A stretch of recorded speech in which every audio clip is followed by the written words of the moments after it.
Lockdown in India, ऐसा हम क्यों कह रहे हैं? क्या भारत में एक बार फिर से लॉकडाउन लगने वाला है? क्या जो सड़कें हैं वो फिर से सुनसान होने वाली है? क्या जो कंपनियां हैं वो वर्क फ्रॉम होम कराएंगी? ऐसा हम क्यों कह रहे हैं? पश्चिम एशिया में जो कुछ भी चल रहा है उसके बाद ये सवाल बार बार उठ रहा है। और देखिए, ये सवाल को धार तब मिल गई जब देश की संसद में प्रधानमंत्री मोदी ने कहा कि कोरोना जैसी स्थितियों में जैसे भारत एक होकर लड़ा था, वैसे सिचुएशन के लिए हमें तैयार रहना चाहिए। आखिरकार पीएम ने ऐसा क्यों कहा? पीएम के ऐसा कहने के बाद क्या कयास लगाए जा रहे हैं, आपको एक रिपोर्ट दिखा देते हैं। भारत में फिर लगेगा लॉकडाउन, कोरोना जैसी तैयारी की जरूरत। क्या लौटेगा लॉकडाउन का दौर? युद्ध के बीच बड़ा खतरा। क्या भारत में लगेंगी पाबंदियां? क्या आने वाले हैं सख्त फैसले? हम कोरोना के समय भी एकजुटता से ऐसी चुनौतियों का सामना कर चुके हैं। अब हमें फिर से उसी तरह तैयार रहने की आवश्यकता है। धीरज के साथ, संयम के साथ, शांत मन से हमें हर चुनौती का मुकाबला करना है। तो सुना आपने कैसे संसद के अंदर पीएम मोदी ने कोरोना के समय की बात की और फिर से तैयार रहने को कहा। तो क्या भारत फिर उसी मोड़ पर खड़ा है जहां सड़कों पर सन्नाटा हो, दुकानों पर ताले हों और लोग अपने घरों में कैद हों? पश्चिम एशिया में युद्ध, तेल और गैस सप्लाई पर खतरा और प्रधानमंत्री की चेतावनी। कोरोना जैसी चुनौतियों के लिए तैयार रहना होगा। तो क्या फिर लगेगा लॉकडाउन या ये सिर्फ एक सावधानी का संकेत है? साल 2020 एक ऐसा साल जिसे शायद ही कोई भूल पाए, जब एक अनदेखे वायरस ने पूरी दुनिया को रोक दिया था। लेकिन अब एक बार फिर वैसा ही डर लोगों के मन में दस्तक दे रहा है। फर्क सिर्फ इतना है कि इस बार वजह कोई वायरस नहीं बल्कि युद्ध है। पश्चिम एशिया में बढ़ता तनाव और उसके असर ने लोगों को फिर उसी दौर की याद दिला दी है। और जैसे ही कोरोना जैसी तैयारी की बात सामने आई, लोगों के मन में वही पुराना सवाल फिर से उठ खड़ा हुआ। क्या भारत एक बार फिर लॉकडाउन की ओर बढ़ रहा है? लगातार चल रहा युद्ध अरबों रुपये बर्बाद कर रहा है। पूरी दुनिया में 1.1 करोड़ बैरल प्रतिदिन तेल का नुकसान हो रहा है। 1970 के बाद से इस तरह का सबसे बड़ा नुकसान हुआ है। लोकसभा में पीएम मोदी ने ऐसे संकट की ओर इशारा किया। युद्ध के कारण लंबे समय तक असर रहने की आशंका है। देश को हर स्थिति के लिए तैयार रहने की जरूरत है। दुनिया के नक्शे पर भले ही युद्ध हजारों किलोमीटर दूर हो रहा हो, लेकिन उसका असर भारत के हर घर तक पहुंच रहा है। पश्चिम एशिया में बढ़ते संघर्ष ने तेल और गैस की सप्लाई पर सीधा असर डाल दिया है। स्ट्रेट ऑफ हॉर्मुज, जहां से भारत की करीब आधी ऊर्जा जरूरतें पूरी होती थी, अब संकट के साए में है।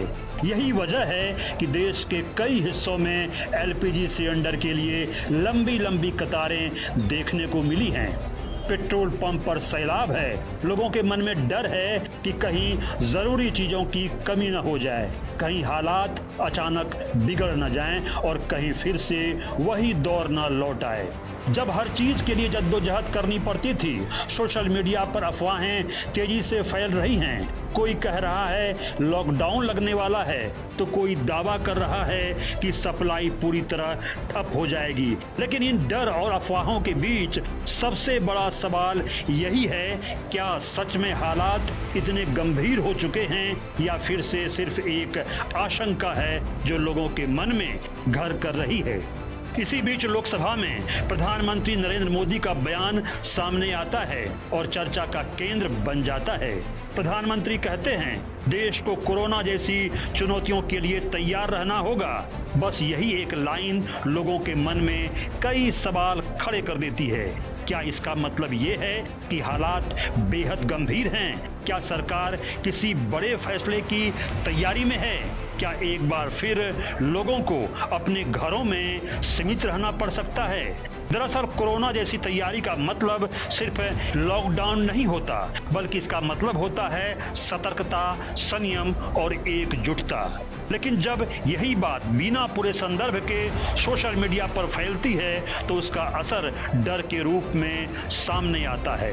लोग गूगल पर लॉकडाउन इन इंडिया सर्च करने लगते हैं, परिवारों में चर्चा शुरू हो जाती है और हर कोई यही जानना चाहता है क्या आने वाले दिनों में उनकी जिंदगी फिर से बदलने वाली है। सबसे पहले ये भी जान लेते हैं कि कई देशों में एनर्जी इमरजेंसी लग गई है। उन देशों को जान लेते हैं। फिलीपींस, सरकारी दफ्तरों में हफ्ते में 4 दिन काम, गैर जरूरी ट्रैवल पर पाबंदी, देश भर में एनर्जी सेविंग प्रोटोकॉल लागू, करीब 45 दिन का फ्यूल स्टॉक उपलब्ध। श्रीलंका की बात करें तो कुछ सेक्टरों में पब्लिक छुट्टियां अनिवार्य, बिजली और ईंधन बचाने की कोशिश। बांग्लादेश की बात करें, ये तो बात हो गई बाकी देशों की। अब बात भारत की करें तो फिलहाल भारत में लॉकडाउन जैसी कोई स्थिति नहीं है। ये संकट कोरोना से बिल्कुल अलग है। उस समय खतरा एक महामारी का था जो तेजी से फैल रही थी, लेकिन इस बार चुनौती सप्लाई और संसाधनों की है, जिससे निपटने के तरीके भी अलग हैं। सरकार ने पहले ही अपनी रणनीति पर काम करना शुरू कर दिया है। भारत अब सिर्फ खाड़ी देशों पर निर्भर नहीं है, बल्कि 41 देशों से तेल और गैस आयात कर रहा है। भारत की क्या तैयारी है, ये भी जान लेते हैं। हॉर्मुज रूट से करीब 50% तेल गैस सप्लाई प्रभावित। एलपीजी सिलेंडर के लिए लंबी लाइनें, सप्लाई पर असर साफ दिखाई दे रहा है। इंडस्ट्रियल गैस सप्लाई में कटौती, एलपीजी प्रोडक्शन बढ़ाया गया। अब 27 से बढ़कर 41 देशों से तेल गैस आयात, सप्लाई के नए विकल्प तैयार। 53 लाख मीट्रिक टन से ज्यादा स्ट्रेटेजिक पेट्रोलियम रिजर्व, अतिरिक्त 65 लाख मीट्रिक टन पर काम जारी। पिछले 11 साल में रिफाइनिंग क्षमता में बड़ा इजाफा। साफ है कि सरकार इस चुनौती से निपटने के लिए पहले से ही तैयारियों में जुटी है, यानी डरने की नहीं बल्कि समझदारी से हालात को देखने की जरूरत है। अगर युद्ध से हालात बिगड़े तो क्या बदलाव हो सकते हैं? फिलहाल लॉकडाउन जैसे हालात नहीं। युद्ध लंबा खींचा तो स्थिति गंभीर हो सकती है। पीएम मोदी तैयार रहने की अपील कर चुके हैं। हालात बिगड़े तो वर्क फ्रॉम होम को बढ़ावा, इलेक्ट्रिक वाहनों पर जोर, सोलर एनर्जी और इंडक्शन चूल्हे का इस्तेमाल बढ़ाना, कालाबाजारी पर सख्त कार्रवाई। तो क्या भारत में फिर लगेगा लॉकडाउन? इसका जवाब फिलहाल नहीं है, लेकिन इसका मतलब ये भी नहीं कि खतरा पूरी तरह टल गया है। अगर पश्चिम एशिया का युद्ध लंबा खींचता है तो इसका असर और गहरा हो सकता है। हालांकि इस बार हालात अलग हैं। सरकार के पास अनुभव है, संसाधन है और सबसे बड़ी बात लोगों में जागरूकता है। ऐसे में पूर्ण लॉकडाउन की संभावना बेहद कम है, लेकिन कुछ सख्त कदम जरूर उठाए जा सकते हैं, जैसे वर्क फ्रॉम होम को बढ़ावा देना या ऊर्जा के वैकल्पिक साधनों पर जोर देना। सबसे जरूरी है अफवाहों से बचना, घबराहट में फैसले नहीं लेना और स्थिति पर नजर बनाए रखना, क्योंकि हर संकट अपने साथ चुनौती जरूर लाता है, लेकिन उससे निपटने का रास्ता भी देता है। और इस बार भी भारत उसी रास्ते पर आगे बढ़ रहा है, सतर्कता, संयम और तैयारी के साथ। Bureau report, India news. अब देखिए, ऐसे में सवाल ये उठ रहा है कि क्या भारत में एक बार फिर लॉकडाउन की स्थिति है? ऐसा हम क्यों कह रहे हैं? क्योंकि प्रधानमंत्री के बयान के बाद ये कयास काफी ज्यादा तेज हो गया। आप देखिए किन देशों में इमरजेंसी जो है वो एनर्जी इमरजेंसी देखी गई है। फिलीपींस की बात करें, गैर जरूरी ट्रैवल पर यहाँ पाबंदी लगा दी गई है।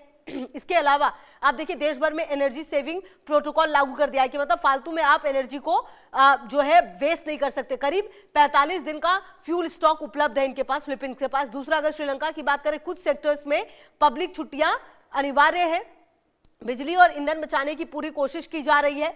इसके अलावा पड़ोसी देश श्रीलंका का हाल हम बता रहे हैं। अब बांग्लादेश को देखिए, ऑनलाइन एजुकेशन को बढ़ावा दिया जा रहा है कि आप ऑनलाइन जो है एजुकेशन है उस पर ज्यादा काम करिए। फिक्स टाइम के लिए पावर कट हो रहा है, मतलब इस टाइम पे कट होगा तो होगा। पाकिस्तान में काम के घंटे कम कर दिए गए हैं, जो काम के आवर्स है उसको कम कर दिया गया। ऊर्जा खपत घटाने की जो कोशिश है वो की जा रही है। इसके माध्यम से कारोबारियों को वर्क फ्रॉम होम की सलाह दी गई है, मतलब कि घर से ही काम करें, ऐसी सलाह भी दी जा रही है। तो कुल मिलाकर ये पड़ोसी देशों का हाल है। अगर भारत की तैयारी क्या है वो भी अब आपको बता देते हैं। देखिए, ये अगर देखिए हॉर्मुज से करीब अगर आप इसको समझिए कि लॉकडाउन इन भारत में क्या तैयारी है।